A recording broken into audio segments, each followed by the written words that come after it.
Greetings. We meet under a bit of an itchy Aquarius full moon to discuss the nature of the times. My name is Timothy Halloran. This is being filmed Friday, July 28th, 2023.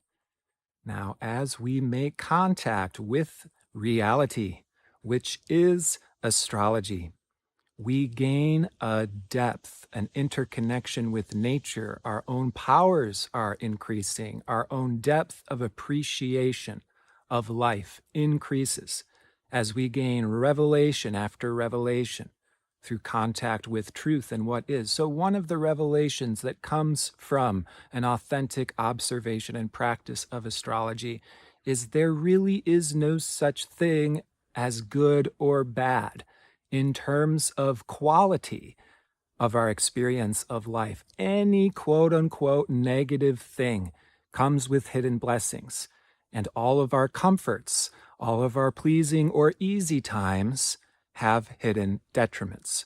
So when I say itchy to describe the Aquarius full moon as well as this Venus now stationed retrograde, we will gain an appreciation for which this itchiness is a part of a greater process, a more meaningful process that is leading us to a whole new depth of understanding. Now, in case you missed my prior video, you can go to Rasalila Healing, the channel below, and check out my new moon in Cancer video. I am plugging it because in this last video, I very graciously and articulately broke apart the energetic dynamics we'll continue to explore in this video. But if you missed the last one, I recommend that you get caught up to have a better understanding of what's going on right now. These are incredibly powerful and can also be deeply unsettling times of change, especially mid-July through mid-August 2023. This is astrology that is not known or mentioned in pop astrology land. Pop astrology is a misnomer. There is no popular astrology. Astrology is not popular. What is out there in pop astrology is really leaky, vague, not clear astrology. And I would say there are no popular astrologers that are efficient astrologers. And in this video, we're actually going to describe a little bit of this phenomenon correlated to Aquarius. It's not me complaining about a lack of views. It does distress me that astrologically important times are not necessarily highlighted. For example, 2012 was not an astronomical or astrological event that was tied to the Mayan calendar, very mysterious. I mean, no offense to those into the Mayan calendar or astrology or those that have Mayan ancestry. It is simply mysterious, and 2012 was not an astronomical or astrological event, whereas 2020 was, and was anticipated by astrologers for decades before 2020 happened. The point is, the proof is in the pudding. Real astrology is real astrology. There is no, dispute even amongst astrologers. So we are in such a period. The last video I mentioned, this period may seem something like an eclipse portal, although there are no eclipses. That is out of respect for the significance, the intensity of the change and the redirection that may be going on at this time. So again, the last video is actually one of my least viewed in over a year, but there's really important information that I hope will get through to people. My goal is that we are all informed. In this video, I'm going to go a little bit more into details, use a little bit more personal examples and reflections. But let us begin by talking about Venus retrograde. This is one of the major astronomical indicators reflecting what we are feeling and experiencing at this time. Similarly with Chiron stationing and Pluto square the nodes. So the moon's nodes have just left the Taurus-Scorpio polarity. And now the rulers of Taurus, Scorpio, Venus and Pluto, are still major planetary influences at this time. And what this says is there's a very cataclysmic, intense turning around, like flipping ourselves inside out. Pluto square the nodes is calling us to explore the depths of the unconscious. Pluto, Scorpio, the realm of the underworld, is typically scary for all of us because it is mysterious, it's hidden, it's full of ulterior motivation, power dynamics. Are we honest with ourselves? Are we honest with our direction with life, what we like, what we opt for the actual core reasons of which we are doing things? And what this period is going to bring up in an overwhelming sense is an experience of uncertainty, an experience of hesitation. When we talk about relationships, of course, Venus, the planet of love, especially reflects in our relationships. So again, this uncertainty, this hesitancy.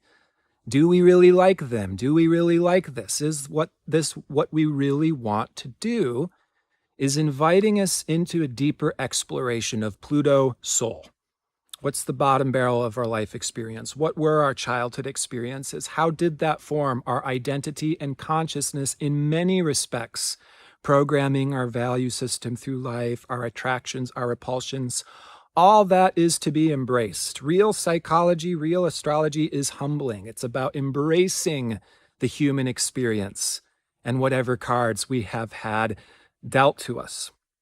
So in this embracing, there is a healing journey that we did not have a choice about everything that was served to us as a child, but that did form our life. And just how I opened this video, even the so-called itchy things, the negative things, the traumas, the painful experiences of which we've survived, even when those experiences or challenges seem to be charged with so much detriment or interference, all of those things can be connected to hidden blessings. Whether those things become unfolded later on in this life or future lives, this is the truth. Where there's suppression or distortion, it's much like loading a spring. And that spring is going to lift off with equal velocity and intensity with the amount that has been suppressed. These laws of the universe are going to continue to be explored and discovered by all of us, especially this next 18 months, now with the moon's nodes entered into Aries and Libra. So this is a hugely significant shift with Pluto square the nodes. And this week, we're talking about the week of the 24th through the 30th.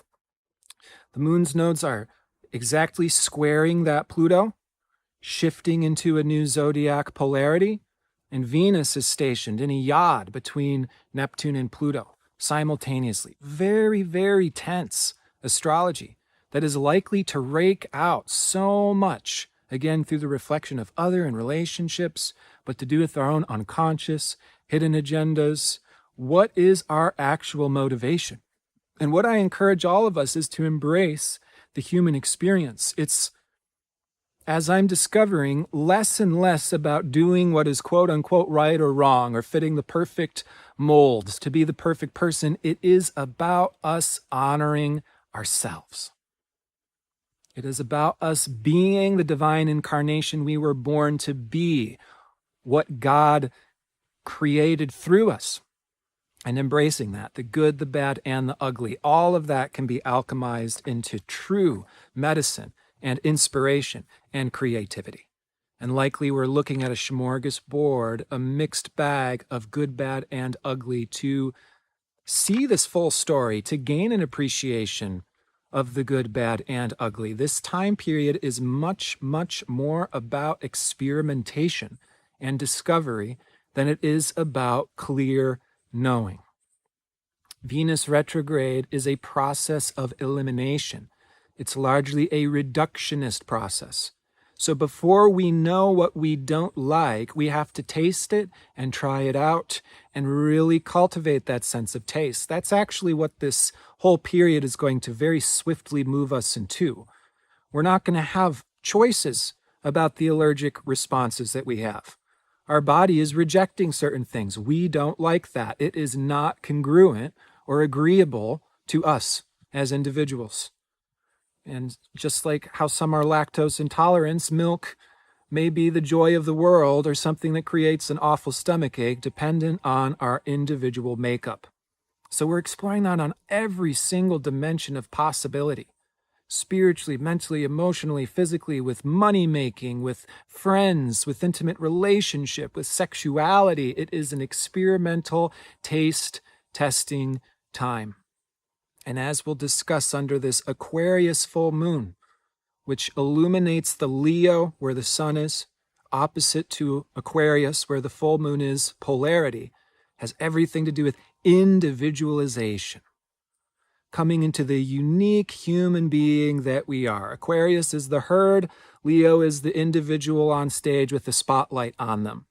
And we're going to be very much this next week exploring this polarity and see how either end of the pole affects the other end. For example, just now as Venus stations retrograde and goes from the ruler of the North Node Taurus to the South Node Libra, there is just beginning a huge exploration of codependency that will take us through the next 18 months. Again, there's a massive shift that's happening these weeks. There's some level of integration, embodiment, mastery, knowing ourselves, knowing our taste, and then a whole new chapter is being introduced simultaneously. But how do we really be that? How do we honor that? How do we initiate that in a world where it's different? And how do we honor our unique differences and gain the support that's necessary? Codependency is not healthy support. Codependency is going to bring us into an examination of just how influenced we are by one another. Codependency is when our individuality is being swallowed by another individual or by a group. Every single one of us is affected by this dynamic, and we're going to be taking a look at this right now. Again, this allergic reaction, this reductionist process, this trial and error through elimination is to bring us into a heightened appreciation for our own direction and our own sense of taste. So that's the appreciation of the itchiness of this Aquarius full moon, Venus retrograde. This has a collective theme of PU. Human beings are stinky. What we're doing is stagnant and boring and super dumb and mundane. And Aquarius has this futuristic pioneering charge of, yeah, where we are is okay, but it could be so much better. We could be light years in the future. Humanity could be so much more evolved. That is the divine discontent I affectionately associate with Uranus and its zodiac sign Aquarius. So this itchiness, let's reframe. What could be more magical than the power of reframe? It's not itchy, it's divine discontent. It's inviting us to get a level underneath, to expose and explore. Well, these are the parts that's itching. It's an itchy sweater because it's made out of this material. It's an itchy sweater because it got washed one too many times. It's an itchy sweater because I walked through a field of burrs and now there's burrs stuck all over it. So an itchy sweater can be an itchy sweater for a whole slew of different reasons. Venus retrograde, just beginning, may not necessarily know exactly what that is. It's just an itchy sweater right now. And so what we need to do is actually take the time to sit with that itchiness. If any of you have had, serious allergies, I forget the name of the doctor, but they draw a chart on your back and they test out all these different allergens, both natural and a diversity of different things. But some of the things they're going to put on your back is like mosquito venom and poison ivy, to serve as a test, a placeholder for different things on the skin and how is the skin going to react comparatively. And we draw this chart, right? Similarly, we all want to have this itchy chart right now. We want to know what is itchy and uncomfortable just as much as what may bring relief. All of that is additional information. It's content that we're going to continue to work with. For example, this gets reflected so much in relationships, all of this energy, this collective focus right now. So what turns each other on? What turns each other off? And there's going to be things both ways, and we may not even know exactly what that is, right? It's just like, something that really bothers me about that. Something is really irresistible about that.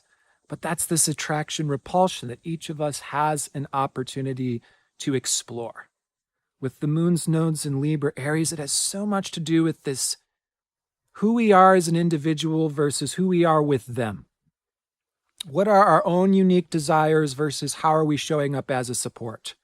And of course, this is going to be reflected in our relationships, because what we're really just beginning to do right now is a whole new way of relating. And Venus retrograde through this next month is very much going to bring us into this exploration. We want things open-ended, flexible, and experimental now through the beginning of August. When Venus stations direct, we will have much more a clear sense and a certainty of who we are, who they are, and what we're doing together that can be very rich and inspiring. Venus retrograde is an inversion. It's like the roots of the tree become inverted. Those roots are now shooting up into the sky. There's dirt, there's worms, there's strange things hanging off. It's not necessarily a typical depiction of beauty, but that allows us to get deeper into refining what is beauty and what are the parts that make that. What makes an attractive person? Venus is beauty, attraction, femininity, likes, dislikes, tastes, lifestyle. So here's a funny collective reflection. The Barbie movie that's been all over, talked about in the news headlines is a Venus retrograde film. This is where astrology can be really fun, especially when a big film is released that gets a lot of collective attention like that. It's reflecting a collective process. It's reflecting our species evolution in a certain way. So the Barbie movie is a Venus retrograde in Leo. And everything about that movie is doing retrograde. Retrograde is about rewinding. It's about reinventing. It's about testing through experimentation in a rather avant-garde way. So it's not stereotypical Barbie. It's Barbie challenging herself, right? What is the societal depiction of femininity? What is the societal depiction of beauty and sensuality, and how this gets reflected through gender stigma, this huge Aries-Libra dynamic? So Barbie movie is actually not only a perfect reflection of this Venus retrograde, but also the introduction of the moon's nodes in the Aries-Libra polarity. Lots of intensity. The end of July. Chiron just stationed direct. Let's see, that was on the 23rd at 19 degrees Aries, and then just yesterday, asteroid Juno squared that Chiron. So again, this brings up a lot of discomfort, particularly in relationships. There are changes beginning now on the horizon of the next few weeks, but we may not know exactly what those things are. So we just know something's got to change. This is not working. We can't fall back into these old ruts. We can't fall back into these old modes of behaviors or these limiting self-identifications. Think of that gender stigma. Like, what, are all women expected to be Barbie? Are you all expected to be Betty Crocker, as Jeff Green would say, versus men being the Marlboro Man?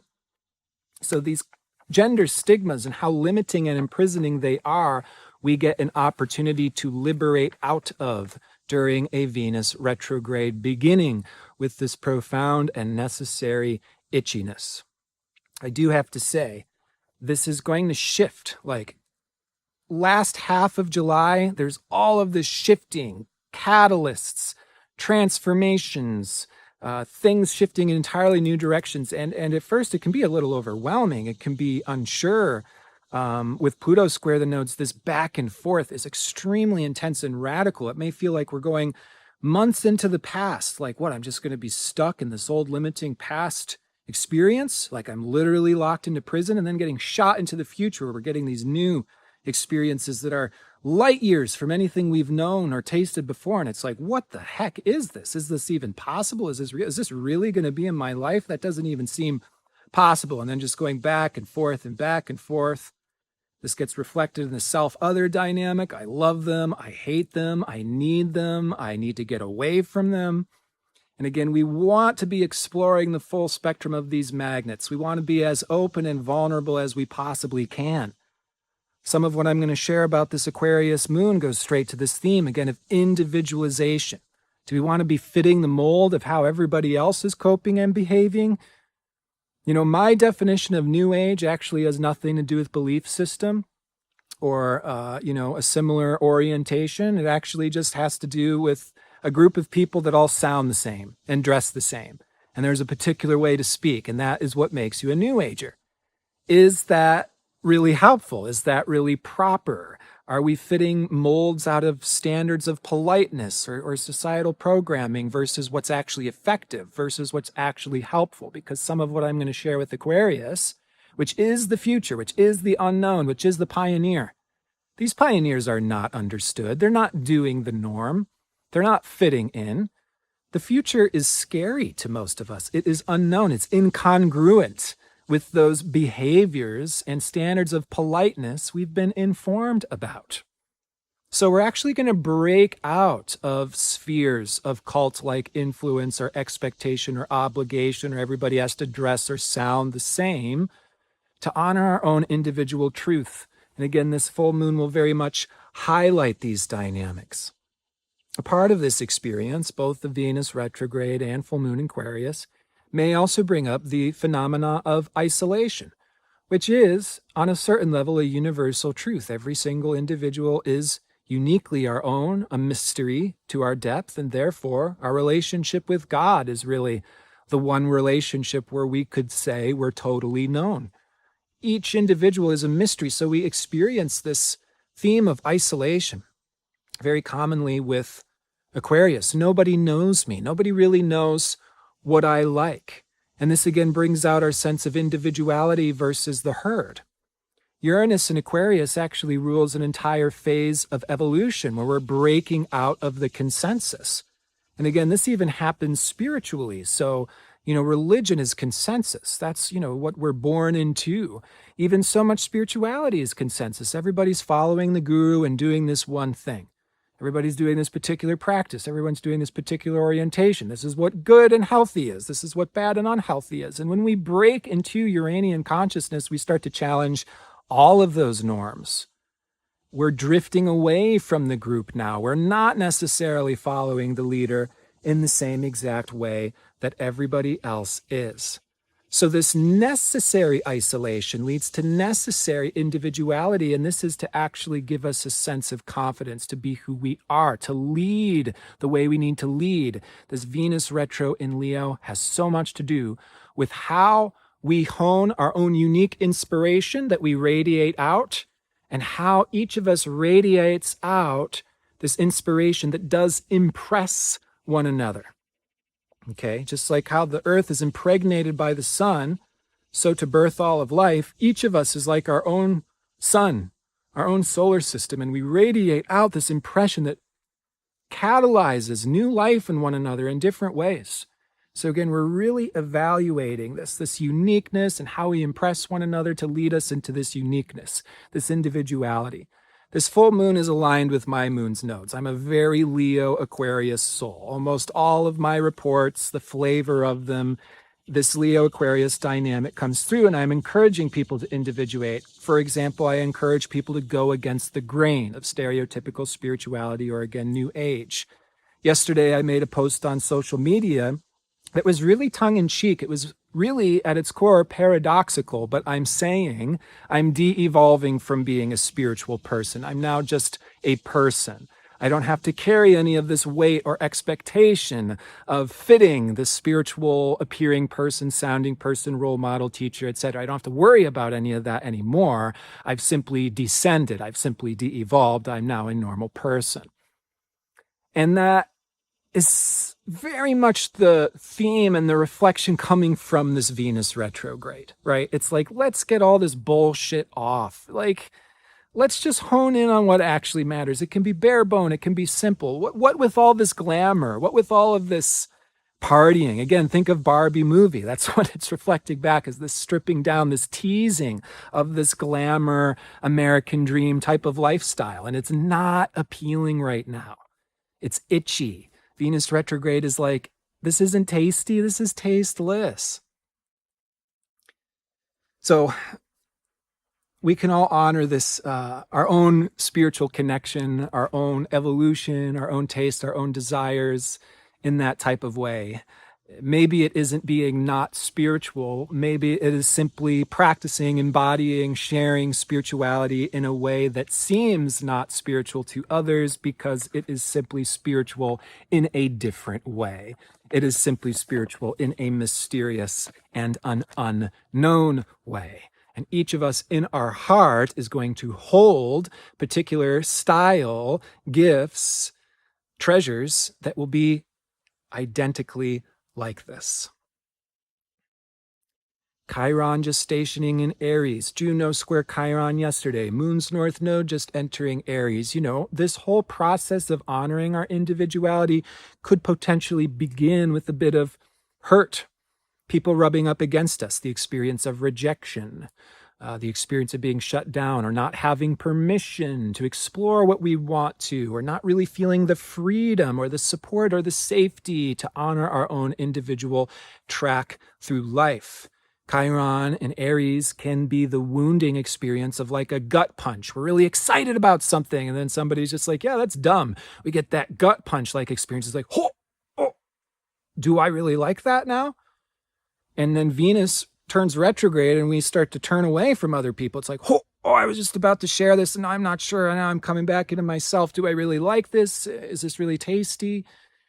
This, again, may reflect a collective experience that many of us can relate at this time. And again, let's reframe the gut punch as being a negative thing. It's going to take us into a period of reflection to go back out.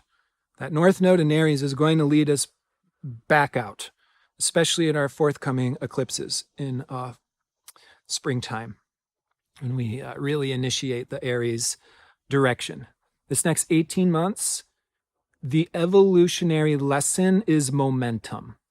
How do we continue momentum? How do we gain momentum? How do we stay strong and confident in ourselves, even in the face of a gut punch-like experience? Aries is the sign of leaders, initiators.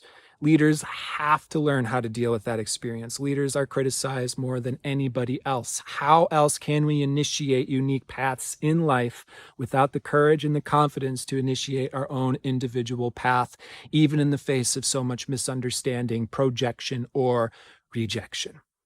Okay, so again, that's the long term. That's where this is going to lead us out through months and years to come. Right now, I highly recommend us embrace the full moon in Aquarius, square to Jupiter.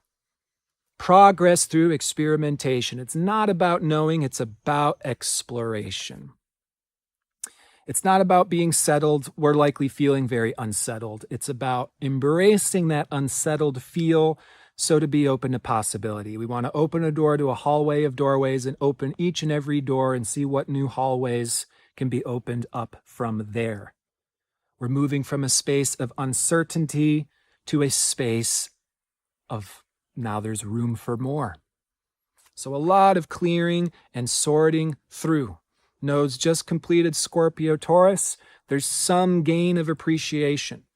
We are embodying our soul, our passions. This is who we are. This is what brings us stability. This is what makes us feel really good in ourselves. There should be something that we're holding there, even if there's an uncertainty or a frustration in how we are making money from it, or how we're sharing it, or how we're really bringing it into our exchanges in our life. That's the in-between that we should be just in the midst of at this time. Venus retrograde will bring us inward before we initiate this new journey into outward initiation, gaining momentum. Ending codependency. That does not mean we lack support. No person can be completely sovereign. No person can be completely independent. This is going to bring up a lot of gender dynamics, and this is all generalization, by the way. So please forgive me when I stigmatize male and female as if there's not plenty more possibilities than that. But traditionally, generally, men have been more sovereign. That's what culture has encouraged. Men be the leaders, right? Men be the narcissists. Women are encouraged more codependency. Take care of your leader, men, right? Seek out the support of other women because men aren't there to support you because they're in their aloneness, their sovereignty, their boys' club, etc. So as a result of that, now we're balancing out. Men are generally realizing we need more support. We've been isolated and alone. Women are more so realizing it's their time to lead and initiate. During this Venus retrograde and all of this Pluto stuff, we're gaining an understanding of what is going on more deeply beneath the surface. So all of these things that we're so passionate about, there's like reasons for it. Feminism, You know, women fighting for their leadership and proclaiming their masculinity is very inspirational, but it could also be rooted to that deeper past pain and wound of codependency, right? I'm tired of being codependent and feeling like I'm losing my identity when I'm partnered. And so now I'm fiercely fighting for my own individuality, my direction, my power. And that's very good and inspiring and healthy for women. But of course, it can become disbalanced. And is it like, are you really doing everything by yourself? Are you really taking on the world as a singular being? Chances are no, we do need support. Men need the support of women. Women need the support of men, etc. So we're looking at these deeper insecurities. Like, I've seen so many staunchly feminist women, they're out there leading and initiating and fighting. And I just happen to see that they're also struggling with codependency. That may not necessarily be seen or addressed, though, right? It turns into this mission complex and this fighting for things. And men equally have so many distortions coming into their own femininity, So this is where we are being very careful and looking at all of these levels and complexities, so that way we can sort out what can actually be an authentic balance. No person can be out there on their own. Again, this full moon in Aquarius brings up the theme of isolation. Astrologers really, really experience this. I've been talking to Coyote Star and other astrologers recently, just how much we relate to this experience of isolation. Aquarius is astrology and astrologers. We really get this experience because astrologers that have been practicing for decades may be involved in communities. It's just amazing how isolated we actually are. I mean, I can't tell you how many times I go out there in the world and people start talking to me about 13 sign astrology. And there are no 13 sign astrologers. There is no proficient astrologer that has taken any amount of time to practice what they preach that uses 13 sign astrology. You can go to an astrology convention where you meet other souls that have spent decades working with astrology to create something that's real and working and proficient and useful, and we are not known. We're all isolated, spread out across the world. And, again, pop astrology is a misnomer. People are just quacking and talking about 13 signs and all this stuff. And it's just like, I go through really serious depression sometimes where I wonder why I'm even doing this work and if it matters, because my voice can just get lost in the wind. But this being an example of the Aquarius full moon, this is where we stick out like a sore thumb. As I oftentimes say, the work that only we can do, that's oftentimes the work that we are meant to do. Honoring where we are unique and where we are sticking out like a sore thumb is where we can show up as an authentic pioneer, someone who is truly introducing something different and progressive that will hopefully inspire, touch, and uplift the hearts of others. So again, Venus retrograde in Leo has so much to do with impression. Astrology is like this too. The more I tune into astrology, it impresses me, and I am impressed with the astrology. That's what I hope comes through these videos, is how astrology has impressed me enough to impress you with that same astrology. Similarly, each and every soul at this time is going to have a connection with something in their heart, their soul's passion, what their life birthed them to be. All of these unique experiences, all these themes we can't get away from, they are all clearly depicted and reflected in our birth chart as the mark of our soul's evolution, what we came here to be and do. So at this time, I'm simply encouraging your own divine dissatisfaction. Allow yourself to be itchy. Allow yourself to submerge into the human experience, because there's so much that's being wrung out. There's so much that's transforming. And then as we get into the first week of August, there is actually a very rare latency. There is a space where things are ruminating. It's not that nothing is happening. It's end of July. Bam, bam, bam, all these changes, all these transformations. Now we get off of the boat. We're on a whole new uncharted island, and we're like newborn foot soldiers. There's a whole new land, a whole new adventure to begin, a whole new place to discover. And the first week of August is going to have a little bit more momentum, I should say coasting. Yeah. This openness, like, okay, we popped open this can of worms, sorted through that. Now we pop open this can of worms, open it up, and now we're starting to sort through what that is. But again, this is going to be a bit of a wind filling the boat's sail, taking us into an entirely new direction. And I hope that you can use that mini period of latency and settling down the first week of August, not to totally be certain or determined, but to get confident in these new directions, even if unknown. This is the new chapter. This is the new unknown island. We're going to discover what this island's made out of, where we can set up base camp, what resources are available for us to use and share. And I hope in that at least we can use and channel this excitement. It's not anxiety, it's excitement. It's not uncertainty, it's possibility. Continue to use that divine reframe. I also forgot to mention, our next Q&A is meeting tomorrow. So for those who would like to gain real astrology, that is what I'm teaching in my Astro School. For $36, you can get access to over 36 hours of my educational material, and I'm adding new material every month. That $36 is a monthly subscription, which includes my Q&A circle. So tomorrow you can show up bringing your birth chart, ask any question about your life or experience, and I'll offer back a 5 to 10 minute mini reading is included with your entrance in my astrology school, which again includes hours, dozens of hours of educational material, which you can go at your own pace, study, learn, and then join my Q&A to ask personal questions about your chart, life experience, or the content in the Astro School, all for just $36. Folks, I'm making this stuff amazingly available because I'm passionate about getting the public informed about real astrology.